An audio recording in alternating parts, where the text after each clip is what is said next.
Oh, hey there! Ever since my last Java, I could not wait to get to this one. Typically, I like to break up my schedule just a bit more. I do one of these reviews, aka the Javas, and then I do a more standard video talking about pretty much whatever video game topic interests me at the time. But the entire time I was revisiting Mega Man 1, both playing it and making the video, it just kept reminding me how excited I was to get to this game, to make this video. Because this kickstarted my love for an entire series, and to a lesser degree, video games as a whole.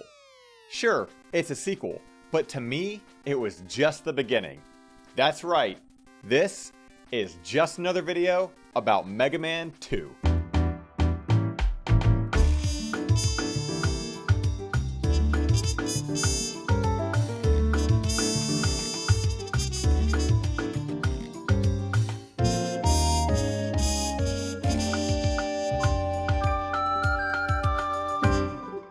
If you haven't watched my video on Mega Man 1, I'd recommend probably doing that first, because that's where I go over the early history of Capcom and how Mega Man as a whole even came to be. An important note is that during that video, I'd mentioned that Mega Man 1 was in no way considered a financial success. In fact, it almost didn't even get released in the West. Yet despite all of that, the development team was able to go ahead and make a sequel. Just to highlight some of the differences between 1980s Capcom and Capcom nearly 40 years later, when Mega Man 1 released, it was practically written off by the financial department, and yet the series continued.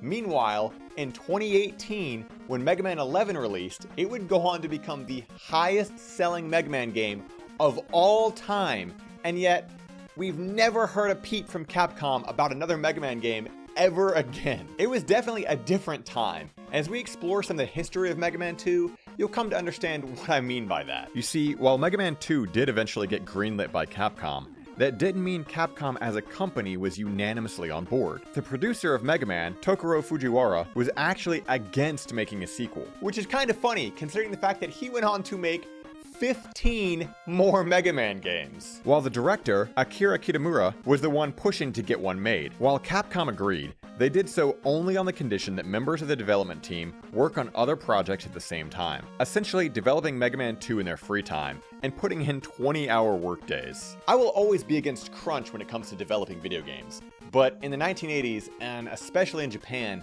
these types of working conditions weren't all that uncommon. And that's another reason why things are so different nowadays. Because while crunch is still notoriously bad, we've at least gotten to a point where it's being discussed. This is purely speculation on my part, but because of that, I highly doubt that anyone at Capcom would be telling a bunch of devs that, yeah, they can work on the next Mega Man game, but only if they do so while concurrently working on their other projects and put in 20-hour workdays. Because if anything like that ever got out about Capcom of all places, it would be an absolute PR nightmare. While those working conditions may sound utterly insane, and trust me, they still are, it wasn't all bad. Because you see, in an old issue of Play magazine, there was an interview with Mega Man series regular Keiji Inafune, lead artist for the games at the time, who would of course go on to become the designer and then producer of the later games. He was quoted as saying, "So we, of our own accord, got together, spent our own time. We worked really hard, you know, just 20-hour days to complete this, because we were making something we wanted to make."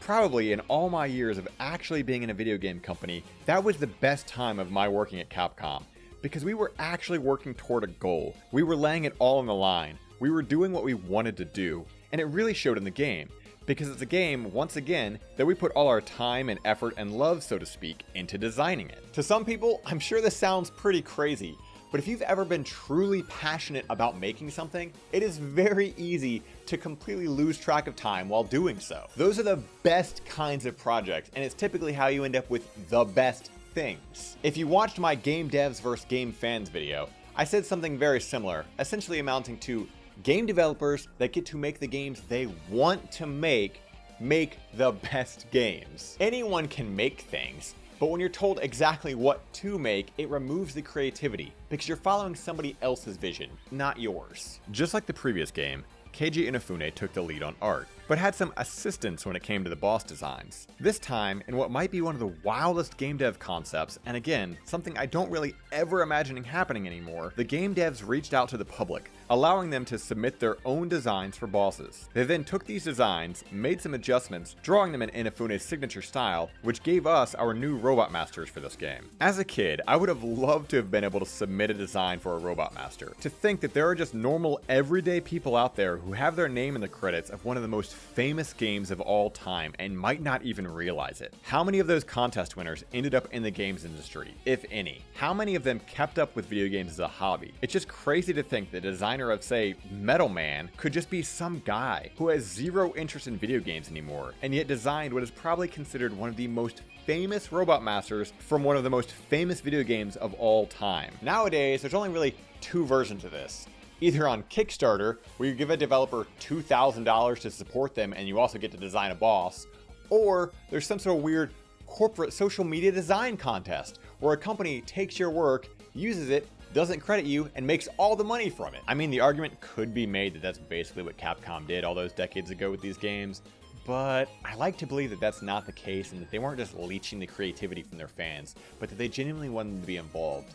I say that only because Mega Man, for all of its popularity, has never really been a cash cow for Capcom. While a lot of the art was indeed done by Keiji Inafune, the box art was yet again changed for the overseas markets, both in the US and PAL regions. This go around, I definitely think the US got the better end of the deal over Europe. Looking at the PAL box art, I'm just so curious how they got it so right the first time and so wrong the second time. I mean, it's not bad by any means. I certainly couldn't make this, but it's just kind of boring to look at. Meanwhile, the masterpiece that is a US box art just speaks to me. I realize it's still ridiculous, and that I'm also speaking from a point of nostalgia, but I genuinely love this box art, even if Mega Man is just a dude holding a little gun. When hearing the title, the artist, Mark Erickson, definitely took the word man to heart, because I mean, look at this. That's a full grown-ass dude right there. The way that Quickman is dodging, and Dr. Wily, who looks suspiciously like Dr. Light this time, is pointing at Mega Man as if directing Crashman to attack, all while this takes place in what my child brain definitely saw as a real stage in the game. I don't know, man, I just really love this box art. The music this time was composed by Takeshi Tatishi, and I'm not kidding when I say this soundtrack absolutely blows the first games away. While Monami Matsume, the composer of the first Mega Man, definitely laid the groundwork for how the series would sound, Takashi Tatishi built the foundation. I'll get more into depth about the music here in a bit though. Mega Man 2 was released in Japan in December of 1988. In the US in June of 1989, and in the PAL regions in December of 1990. And even though Mega Man 1 didn't sell that well, Mega Man 2 was extremely successful.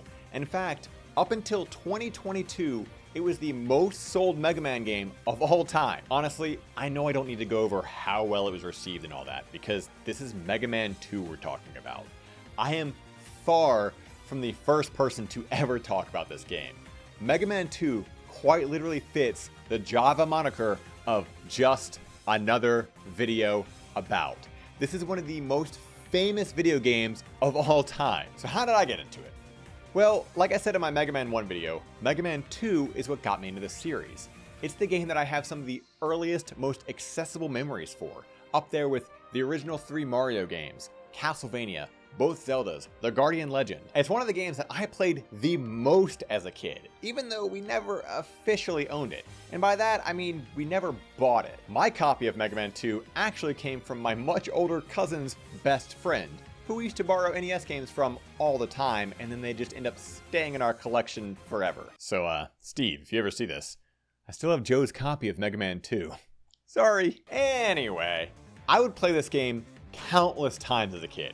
I used to run around the woods with a giant cardboard tube on my arm, pretending to be Mega Man because of this game. I'd say it's probably a safe bet that, on the NES anyway, Mega Man 2 is probably one of the most played games in my entire life. With me having so much personal history with this game, I was actually a little nervous to talk about it. I'm sure that sounds kind of silly, but in my head, I've hyped up Mega Man 2 for decades, as has, well, everybody else. So I don't know, hopefully I'm able to do it justice when expressing my thoughts and feelings about the game. You might think that I'm just gonna sit here and gush about how amazing this game is, and yeah, honestly, I probably am. But let me sate your palate and tell you that this game does have flaws. What are they? Well, let's find out. And while I continue talking, if you haven't already, you can click the subscribe button and then press that stupid little thumbs up like. because I want this channel to grow, and apparently me saying these words helps. What even is Mega Man 2? Well, like its predecessor, it's an action platformer. You take the role of Mega Man, once again pursuing Dr. Wily. This time, however, instead of stealing 6 of Dr. Light's robots, he's built 8 of his own. That's right, 8. This time we've got Metal Man, Flash Man, Crash Man, Wood Man, Quick Man, Air Man, Bubble Man, and Heat Man. When you boot up Mega Man 2, you're already in for a treat, especially if you're coming off of Mega Man 1. While Mega Man 1 had the static black title screen, in Mega Man 2, we're greeted with one of the sickest intros to date. Yes, to date. I don't care how ridiculous this sounds. I love this intro. We see a city and a tall building on the side.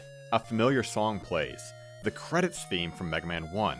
Text fades in and out at the bottom of the screen, updating us on the story of the game. The camera starts to ascend to the top of the tower, and that's where we see our full grown-ass dude, Mega Man, standing there valiantly, helmet off. The song hits its crescendo, and bam! The title drops. God damn, that is how you start a game! That last note before the title drops, that used to scare me as a kid, because I hadn't heard anything like that before. When I think about the games I was playing alongside Mega Man 2, they all had very static and calm title screens.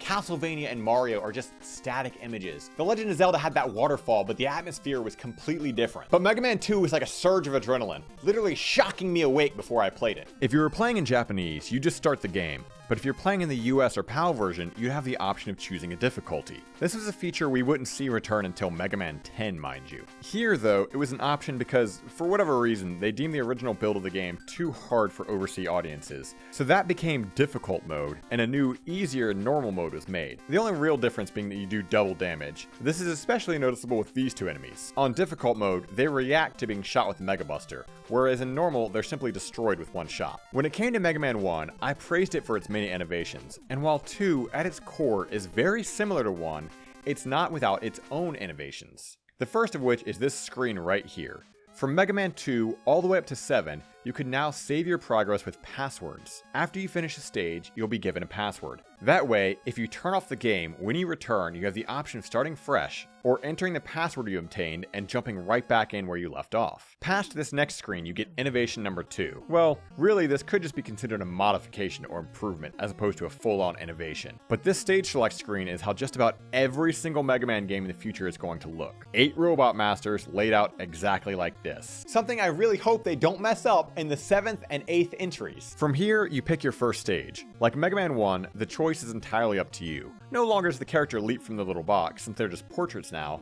but they instead fall into their introduction banners. Gameplay-wise, it's very similar to Mega Man 1.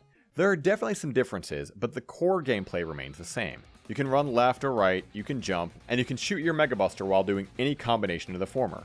It's all very basic, but the gameplay is so solid, there was never really a reason to change it. Your objective is to work your way through the 8 stages, defeating the bosses at the end and gaining their power.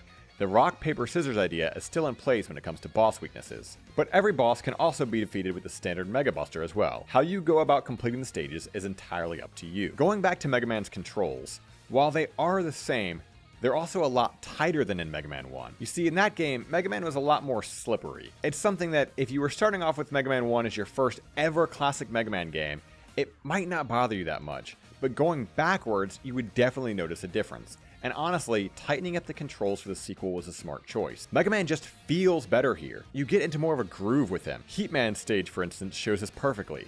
If this stage existed in Mega Man 1, it would be a nightmare because of all these small jumps combined with the slippery nature. But here, it feels like a cakewalk.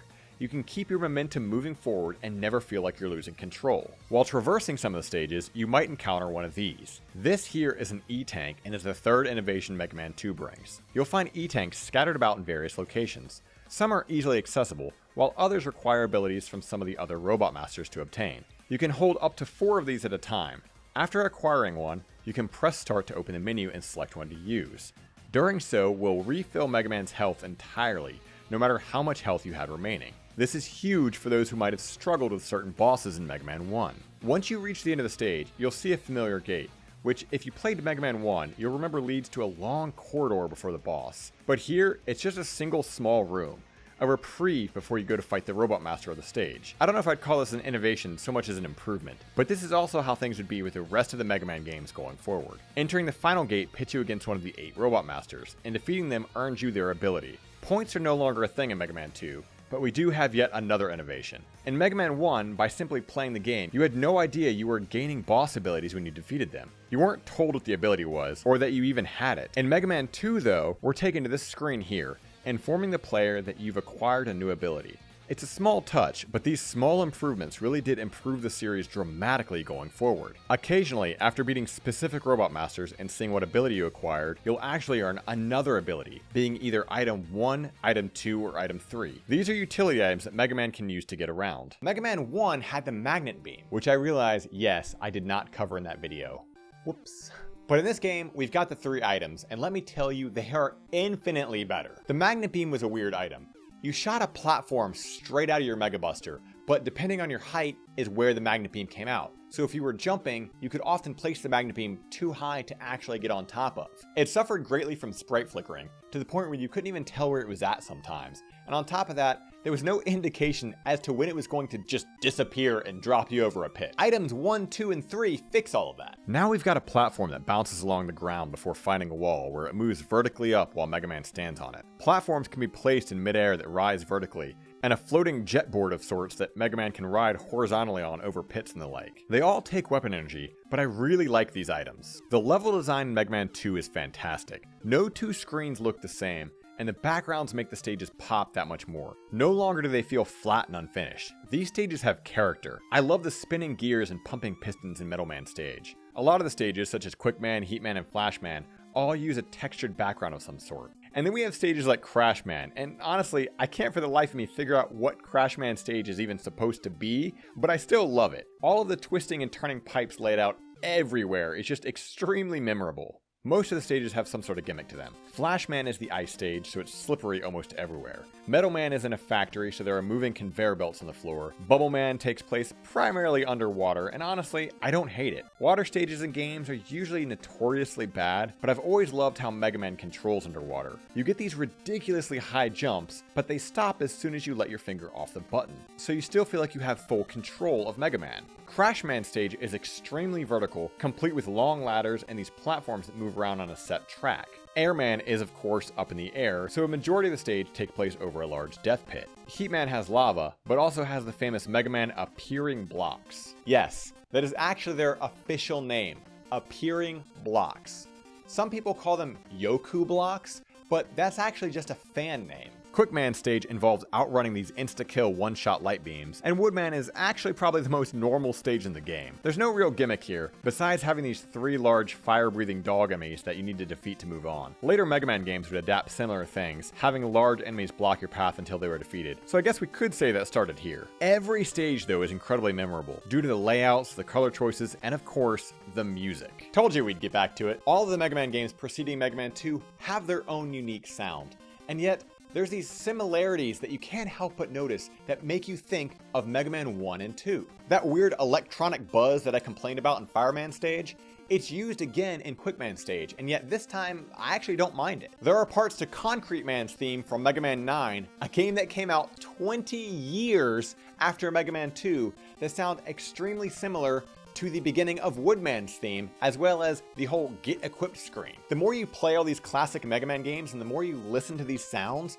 the more you start to hear the similarities in the songs later on. These songs are absolutely incredible. Compared to every single other Mega Man game, Mega Man 2's soundtrack probably sounds the most unique. Mega Man 4, 5, and 6 all have a unique sound to them, but I'm also saying that as someone who's played those games countless times for decades. Because really, you could take songs from any of those 3 games, shuffle them around, and unless you already knew exactly which song went with which game, the average person probably wouldn't be able to tell the difference. But you can't really do that with 2. The style of chiptune used here is unlike that of Mega Man 1, while also being unlike any of the Mega Man games that came after it. I'm not kidding when I say that Mega Man 2 has a very definitive, unique sound to it. I started playing this game at a very young age, and I can tell you that this is when I really started paying attention to how good video game music can be. I've known these themes in and out for decades. The energy behind the music is so enticing that I often find myself shooting to the theme or making Mega Man do dumb little dances to it. This isn't something I did just as a kid. I still do this now. The music of Mega Man 2 makes you feel good while playing it. It constantly pushes you forward. Mega Man practically runs on beat, and it's so rare for a game to have every single song be good. All of them.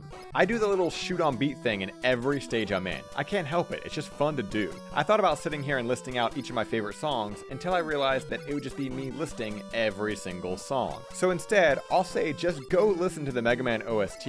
It's amazing. That being said, I do want to take a second to point out how good the boss music is. It's not exactly a song that you'd regularly listen to, but when it's playing in the boss fight, it gets you absolutely pumped. The intro, the build-up, it's intense. And while the overall loop is rather short, it's not so short that it feels like it's repeated itself too many times before you've beaten the boss. As stated before, Mega Man learns the abilities of the bosses he defeats, and in this game, the sub-weapons are all hit or miss. The Metal Blade, which is easily the most famous Mega Man sub-weapon in the entire series, is, well, perfect. It's just too good. It breaks the game with how good it is. It barely takes any weapon energy, it does a ton of damage to most enemies and even on the bosses, and it can be thrown in 8 directions. It's way too good, but it's also a lot of fun. Air Shooter is a weapon that I always forget about. You shoot 3 tornadoes that move horizontally slightly with a lot of vertical height. It can be good on ladders, but personally I just don't use it that often. Bubble Lead has Mega Man shoot some bubbles that fall directly in front of him and roll along the floor. If it reaches a pit, it'll fall down. Not a bad move, not a great move. Quick Boomerang is a short-range Mega Buster. That's basically all it is. It barely uses weapon energy at all, but I almost never use this. When I was a kid, I almost always did Quick Man or Heat Man stage last, meaning I didn't really get to play around with those moves all that much anyway. Crash Bombs, we'll talk more about those later on, don't worry. Time Stopper does exactly that. It stops time. The problem is, once you use it, it drains all of your weapon energy. You can't turn it off, so ultimately it's not all that useful, sans one specific level if you need it. A Leaf Shield is probably the second best immediately behind the Metal Blade. It's an extremely useful shield that circles Mega Man and protects him from harm. If an enemy comes into contact and dies in one hit, the shield will remain up. If you press left, right, up, or down with the shield out, Mega Man will toss the shield in that direction. This is extremely useful when you're climbing up ladders. The Atomic Fire was one of my favorite moves as a kid. Nowadays, Mega Man is known for being able to charge his Buster, something we'll talk about more in later Mega Man games. People often cite Mega Man 4 for that, but it's actually good old Mega Man 2 that started it. It has 3 levels of attack, the small, medium, and large, depending on how long you hold down the attack button. It's very strong, but also takes a ridiculous amount of weapon energy, so unfortunately, you don't really get to have all that much fun with it. So we've beaten all 8 stages. Now what?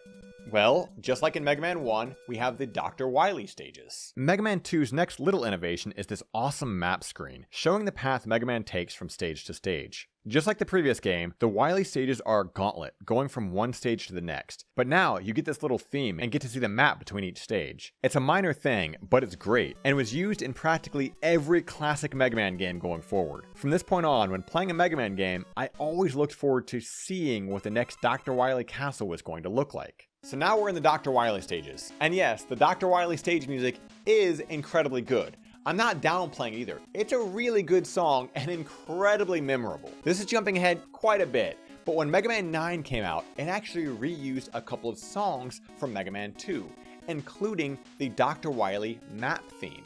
Because of this, I was convinced that somewhere in that game was going to be the Dr. Wily stage theme from Mega Man 2. That didn't end up happening, but just to put that into perspective, Mega Man 2 and Mega Man 9 are 20 years apart, and yet I still thought that this song was going to show up in Mega Man 9. The Wily Stage 1 and Stage 2 music from Mega Man 2 is one of the most energetic, heroic sounding songs.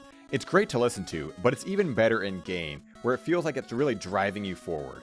You want to beat these stages, because this music is making you feel like a badass while playing them. Again, that's a rare thing in games, so the fact that they pulled it off so well is truly a testament. But the problem is that Mega Man 2's Dr. Wily stages are actually kind of terrible. So much so that I actually think that the Mega Man 1 Wily stages are a bit more enjoyable overall. I think that the music in these first 2 Wily stages is just so good that it has completely overshadowed the fact that the stages themselves are just kind of bad by design. but don't worry, I'll explain. The thing with Mega Man games is that once you reach the Wily stages, as I've said before, they are a gauntlet. That means your weapon energy does not get refilled between stages. This isn't a bad thing in later games, because you're not so reliant on your sub-weapons and utilities. But in Mega Man 2, that is not the case. Stage 1, for instance, after walking forward for a bit, you encounter a wall that you cannot jump. You have to use either item 1 or 2 to ascend. Later on, you encounter another much more narrow wall, requiring the use of item 3. If you used 3 earlier on and didn't move off screen fast enough, you might have wasted its item energy and wouldn't have enough to ascend this wall. Working your way up the ladders for a few screens, you'll reach this rather infamous room, requiring the use of item 1. Once you reach the top, you'll come to your first Wily boss. But unlike later Mega Man games, there is no checkpoint before the Wily bosses. Wily Boss 1 is unique in that, to start the fight, you must jump across these small blocks to the right. Once you reach a certain point, the screen starts auto-scrolling, which is guaranteed to throw off people who aren't used to it. If you move too slowly, the boss will come up behind you, and simply touching the boss will instantly kill Mega Man. Once you get all the way to the right, you'll have 3 blocks you can stand on to fight him. Now overall, is the dragon that challenging? No, not really, but I've also been playing this game for over 3 decades. To anyone who hasn't done that, yes, it can be a challenging boss. As said before, touching it instantly kills Mega Man, and if you take a hit from his fireballs, it's very easy to be pushed back off of one of these ledges and die. Well, remember how I said there wasn't a checkpoint before the boss? Because this is where you spawn, meaning you need to do the item 1 thing again. But maybe you used too much the first time, or maybe you used them at the start of the level and now you just don't have enough weapon energy. Well, congrats, and now you get to go down and grind weapon energy off this one single Sniper Joe enemy, or go even further down and grind off these little worms. And that's just stage 1. Before anyone says anything, I realize that in Mega Man 1, in the first Wily stage, there is a room that requires the use of the magnet beam, and if you run out, you might be screwed. But the big difference is that one screen down from that location is an infinitely respawning weapon energy. So you can just keep going up and down the ladder and refilling your magnet beam to get through the screen much faster than what you have to do in Mega Man 2. Stage 2 isn't as bad. They start you with some weapon energy, and you just need to make sure you have enough of item 2 to make it across this initial set of spikes. Still though, if you die too early, you'll have to do this all over again, meaning you might end up grinding weapon energy for item 2. Stage 3 doesn't really have any issues. I actually really like this stage. I don't know why, just like in Mega Man 1, Wily Stage 3 is rather short, and there's no real blights here. But Stage 4, I dread this stage every playthrough. Seriously, every playthrough. The layout of the stage itself isn't hard. It's got a couple of cheap deaths in it, but they're the kind of deaths that once you experience them, you'll most likely never have it happen to you ever again for the rest of your life playing this game. You'll know what I'm referring to once you play the stage, or if you've already done it. But the boss here is notoriously bad. Before discussing the boss of Wily Stage 4, there was 2 other things I wanted to get to real fast. The first thing is that I know I didn't talk about any of the Wily boss fights in Mega Man 1, and there's a reason for that. When I write these reviews or essays or whatever you want to call them, I don't feel it's necessary to show and talk about every single thing a game has. I want to focus on the key points or things that I personally find cool or interesting, and not just full on spoiling the game for everybody. It's the same reason why I didn't mention the Mega Man 1 pause glitch, because it's not an intentional part of the game, so it didn't really seem relevant. It's the same reason why I didn't show the Wily fight either, because I don't want to spoil the final boss of a video game, unless I have something that I can actually talk about regarding that boss. Mega Man 1's Wily bosses, while they can be difficult, they're still fair mechanically speaking. In the future, will I discuss every single boss and my opinions on them? I mean, maybe, I don't know. Is that something you want to see? I guess let me know. But that's why I didn't talk about any of the Wily bosses in Mega Man 1, and why I've only gone over the Dragon boss, because it was relevant to what I was talking about. The second thing is the Crash Bomb. This is the weapon you earn from Crash Man, where Mega Man shoots a little bomb out. It sticks to the wall, and after a few seconds it explodes. There are these special walls that you might come across in various Robot Master and Wily stages that can be broken using the Crash Bomb. Doing so will typically reward you with an E-Tank or an extra life, or an alternative path to take. With that knowledge in mind, let's talk about the boss from Wily Stage 4, the Boo Beam Trap. This boss is awful. It just is. It's bad. When you enter the room, at first it looks like a puzzle, because that's basically what it is. There are 5 turrets mounted on the wall. They don't do much, but every few seconds they'll start flashing faster and faster before all 5 shoot at Mega Man. This attack can be extremely hard to dodge in the narrow spaces you're allotted to move in. Once you get near a turret, you'll quickly find that your Mega Buster does no damage. In fact, none of your weapons do damage. None except the Crash Bomb. 1 Crash Bomb will kill each turret. There are also 5 of those destructible walls in this room, 2 of which you have to destroy to reach 2 of the turrets. As for ammo, you can only shoot the Crash Bomb 7 times. So 5 turrets and 2 walls. You have exactly enough ammo to make this work. Except even that is reliant on you having enough of your item 1, 2, or 3 to get around in the room. See, when you enter, the only way to go is up. If you run out of item 1, you'll have to rely on using item 2 instead. But the problem there is, the way this room is designed, there are a lot of places where you just can't place item 2, even though it looks like there's plenty of room to do so. I also want to point out that anybody playing this game for the first time would not have this knowledge prior. Remember, Wily stages do not refill your weapon energy, and by this point, you've already come across multiple destructible walls in the earlier Wily stages. Why wouldn't you go for these items here? That's a completely normal thing to do. Because this is why. Because if you enter this fight and don't have full Crash Bombs, if you used just 1 before entering and didn't refill it, you cannot win the fight. And yes, I know there technically is a way to beat this fight using only 6 by placing a Crash Bomb in such a specific location that destroys both the wall and a turret, but that's also not easy to do either. Let's not forget the part where I said that the turrets have an extremely difficult to dodge attack. While you're scrambling around trying to maneuver through these tight spaces to place your Crash Bombs, you're also taking damage. And if you're unable to defeat this boss without dying, you will have to grind enemies outside to get more weapon energy. And the only enemies outside are Sniper Joes and Sniper Joes in ride armor. Basically the worst possible enemies to grind off of, due to the amount of time it takes to effectively destroy each one. I'm not even joking when I say that I'd rather lose all of my lives and game over to start the stage over again with full weapon energy than grind off of these enemies. It's just a huge drag, and yet strangely impressive that 30 years later I can still have a sense of dread going into Wily Stage 4. So you've overcome Wily 4 and now you've moved on to Wily 5. This is the last innovation we'll see from Mega Man 2, and boy has it become a staple. While Mega Man 1 had us refight all of the Robot Masters, it did so by having them scattered through a couple of stages. Mega Man 2 gives us the Capsule Room. Each one of these capsules will teleport you to one of the 8 Robot Masters to refight. They're going to be way easier this time because you're bound to have all the weapons. Except Crash Bombs, you won't have any of those. But this format is how all the refights would be in the future games. Once you defeated them, you'll find a new 9th capsule, and that takes you directly to the Wily fight. This time I actually am going to talk about the Wily fight and show it, so if you don't want to see that, then just skip to this timestamp right here. The Wily machine in itself isn't too difficult, assuming you have the weapons he's weak to. With his weaknesses, he's cake. Similar to Mega Man 1, this fight is in 2 phases, where you destroy the cover of the machine and then the machine itself. But if you're trying to do a Buster-only run of this game, well, it's a pretty bad fight. When I revisited Mega Man 1, I actually wanted to do Buster only while replaying it, so I did. I felt pretty accomplished beating Wily with just the Buster. It's not too challenging, but it still felt good to do. In Mega Man 2, it almost feels impossible to do if you get bad RNG. The projectiles he shoots in the first phase aren't too bad. I swear the hitboxes feel off, but you can dodge them for the most part. He always fires them where Mega Man is, meaning most of the time you have to jump them, but sometimes you can walk right under. He's moving back and forth constantly though, so if he's too close when he fires low, you're basically guaranteed to take damage. Once you make it to the second phase though, that is where things quickly fall apart. Again, using his weakness, he's cake. There is no problem here, but with the Mega Buster, that just isn't the case. He now shoots much faster projectiles and way more frequently, so much so that I'm convinced there are patterns that you will just not be able to dodge.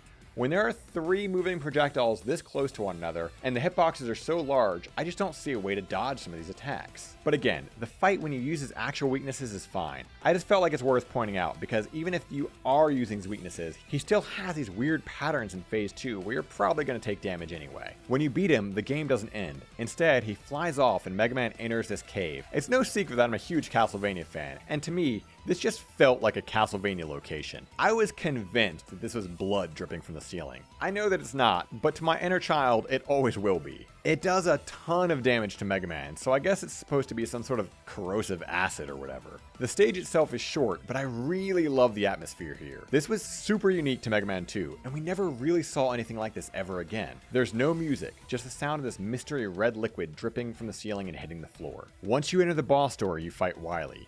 This fight is iconic because we see Wily transform into an alien before our eyes. Something I didn't mention earlier, but in Japan, the title of this game is actually Rockman 2, Dr. Wily no Nazo.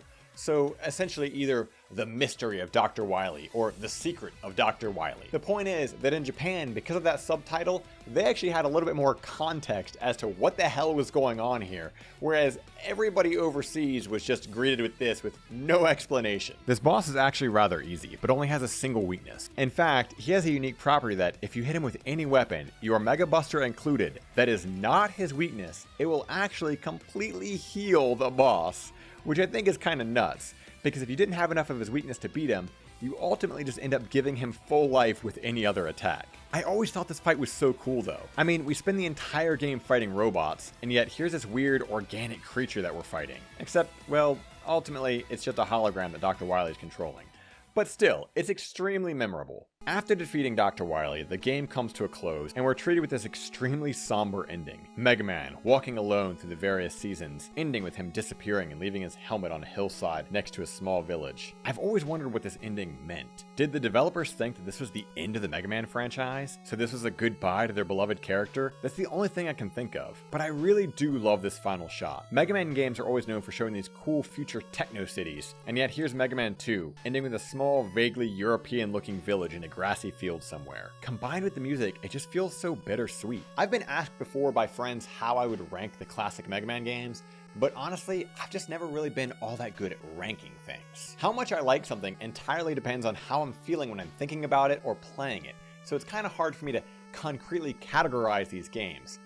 For the most part anyway. There are exactly 2 Mega Man games where I know precisely where I would place them, and Mega Man 2 is one of them. I called Mega Man 1 a masterpiece because of the foundation it built for all the other Mega Man games that came after it, but Mega Man 2 is truly a masterpiece. It took the previous formula and perfected it. There are so many series staples that exist because of this game. Mega Man 2 is practically a better Mega Man 1 than Mega Man 1 is. Mega Man 1 was a handful of good ideas thrown together, but wasn't quite sure of itself yet. It was still finding its identity, and therefore it can feel a little foreign compared to the rest of the games that came after it. There's something about Mega Man 2 that also separates it from the pack. If I had to rank Mega Man 2, it wouldn't end up in the A tier or the S tier. It would just end up in its own unrankable tier. As much as I love and adore this game, and as much of a masterpiece as it truly is, there's still just something about it that makes it stand alone, away from the rest of the Mega Man games. It's not that it's missing anything in particular, it's just a feel that it has. Similar to how I said that no other Mega Man game would ever sound like Mega Man 2. There are so many other little factors like that that makes it so Mega Man 2 doesn't stand above the games, but just somewhere off to the side next to them. I'm sure this kind of sounds like I'm just rambling, but that's the best way I can describe it. So, how do you feel about it? Where would you rank it? Have you played it? Will you play it? Let me know in the comments down below. That being said, my name is AJ, and this was just another video about Mega Man 2.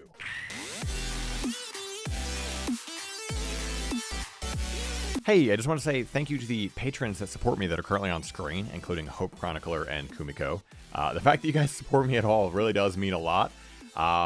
If you want early access to these videos, or you want to read the scripts when they're all full of grammatical errors and typos before I even record them, consider becoming a patron over on Patreon. It supports me, and it means a lot. And if you just want to watch the videos for free and not be bothered with any of that, that's totally fine too. Do whatever you want. I'm not your dad.